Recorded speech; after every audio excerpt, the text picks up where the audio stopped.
Казвам се Васил Чакърдъков и съм щастливо женен с три прекрасни малки дечица. Регионален мениджър съм към американската компания Southwestern Advantage, където 16 години градя своята кариера. 10 от тези 16 съм се занимавал с директни продажби на образователни продукти в Америка, а за цялата ми кариера от 16 години също съм рекрутнал, обучил и ръководил множество търговци и търговски екипи.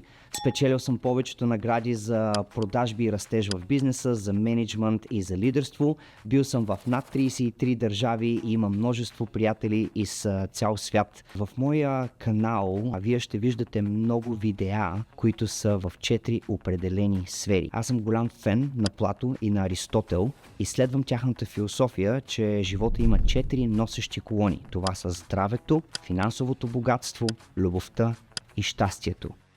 Това е моята история и откъде започнах. Аз съм родом от град Гоце Делчев, където израснах и завърших своето средно образование. И още от малък в мене винаги е имало една движеща сила и това е било движещата сила на моето желание да бъда финансово независим и да бъда свободен да правя каквото искам, когато искам, където искам, с когото искам. За това и работя, откакто съм малък. От 11 годишна възраст, общо взето. 2 лета съм бил продавач на сладолед на улицата, 2 лета съм бил сервитьор, а пък когато влязох в гимназията, понеже съм от музикално семейство, музиката в мен ме потикна и за музикална кариера.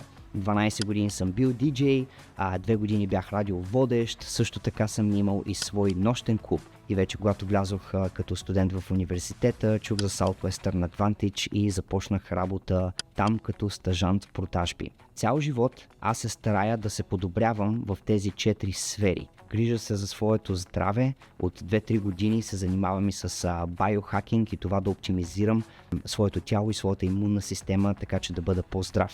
Практикувам и планинско бягане и множество други спортове. Също така се грижа за своето богатство, инвестирам в недвижими имоти, акции, облигации и като цяло търся още по-голяма финансова независимост. Грижа се за своето семейство, своите приятели, прекарвам време с тях и разбира се, обичам да се грижа и за своето щастие. Затова и всичките видеа, които ще виждате, ще бъдат видеа на тема здраве, богатство, любов и щастие. Аз ще давам стойност и съвети на вас в този канал, точно в тези 4 носещи сфери и наистина се надявам да мога да ви помогна да подобрите своя живот.